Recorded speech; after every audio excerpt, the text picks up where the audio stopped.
Becoming wealthy begins with having the right mindset. Some have the poor mentality that becoming rich is beyond their reach.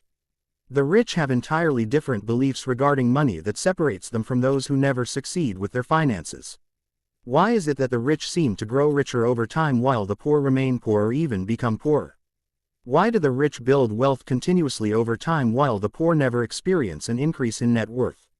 When and if they do receive a sizable amount of money such as a tax refund, it's immediately spent on a new TV or a vacation. Assuming basic needs are accounted for, wealthy and poor people think about money in entirely different ways. Let's find out why the rich seem to always get richer and why the poor middle class never escape mediocrity. My name is Chris and I help teach people about money, personal finance and investing. If you're interested in improving your financial future, make sure to subscribe to the channel and hit the like button if this video is helpful. The rich learn about money. Poor people remain so because they don't have the desire to learn about money and how they can use it to improve their lives.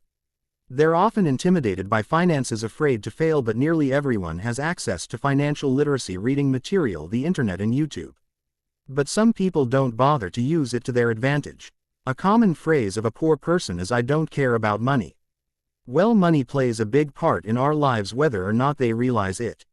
Where you live, what you do during your day, what you drive, what you do for fun, where your vacation, what you eat, and a large part of your health is determined by money. Just take a minute and think what your life would look like if you had an unlimited amount of money.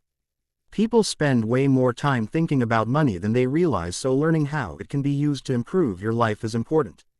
They use debt to their advantage. Most people think of debt as a bad thing that costs you money every month, and debt is often misused. It's an easy way to make impulse purchases on things that you can't really afford. A new car would be nice and all you have to do is sign on the dotted line and drive it away today. It should go without saying that if you don't at least have the ability to pay cash for an item, it's beyond your reach. Poor people see credit as a way to instantly get what they want without having to earn the money to buy it first. They think debt always costs them money. Rich people, on the other hand, use debt to their advantage, usually in the form of purchasing income-producing assets, something that will make them money. They might use a mortgage to buy a rental property that will generate income over a long period of time.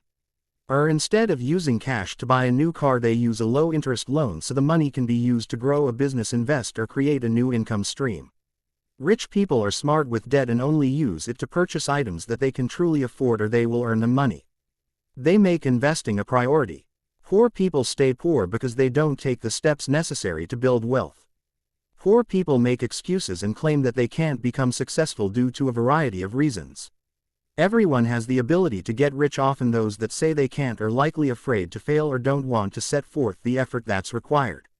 Rich people make sacrifices and make investing a priority before spending. If they want to make a purchase such as a new car, they'll find a way to generate income passively that will pay for the car before buying it. Put another way, they will buy or create income-producing assets that will pay for the item instead of being forced to work harder. This increase in income could be in the form of stocks, real estate, or just higher income from a business. It takes a little longer to be able to make purchases this way, but having these expenses paid for with passive income is worth it in the long run. Poor people buy the car and then work harder to make the payments. In 5 or 10 years, they're no better off than they were before. The rich focus on long-term profits. Poor people often don't want to be bothered to invest. It could be months or years before a return on the money is realized, and that's just too long for them. They won't need money down the road, right? They have short-term thinking and would rather spend their money and enjoy it today. Rich people plan for the long term and know that the likelihood of living to see a satisfactory return on their investments is extremely high.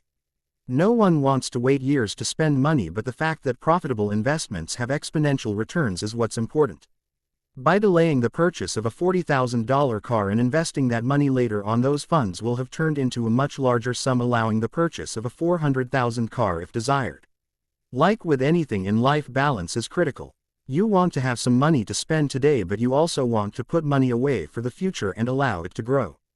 Having a long-term vision allows the rich to generate profits for many years while the poor couldn't care less about decades in the future. They create multiple income sources. Poor people most likely only have one income source and are unaware that in order to succeed they should focus on creating multiple sources. They likely only make active income from their job and nowhere else. If they need to take a sick day or decide to go on vacation, the money stops coming in entirely. School always taught you to get a good job that will pay the bills, but they never suggested creating multiple streams that will pay you in many ways.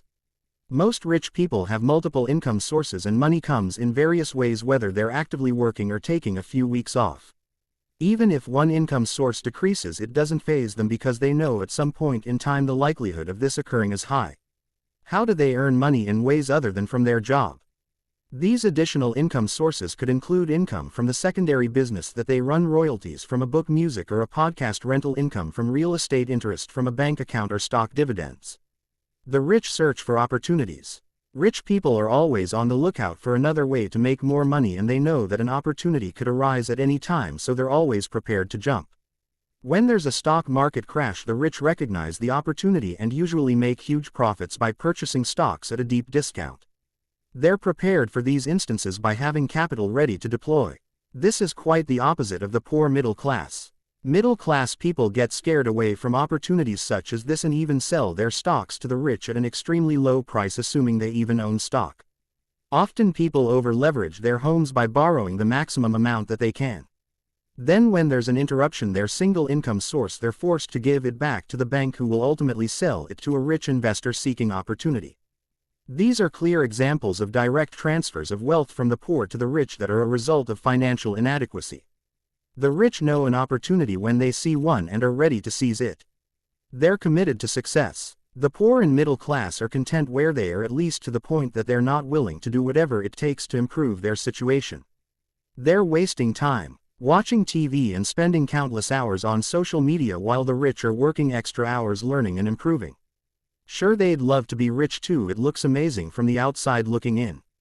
But when they realize how much time and effort is involved to succeed, they decide it's not worth it. Rich people are committed to succeeding, and they'll do nearly whatever it takes. Even if they fail, they'll keep trying because they know that anyone who has achieved massive success has likely failed multiple times. Rich people know the value of money and how it can improve lives, which is why they try so hard to attain it.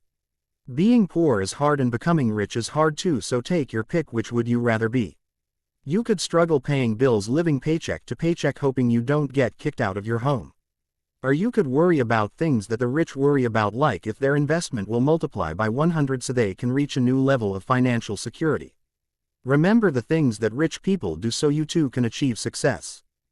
Following in their footsteps will ensure you get richer over time, while others continue on their current trajectory of growing poorer.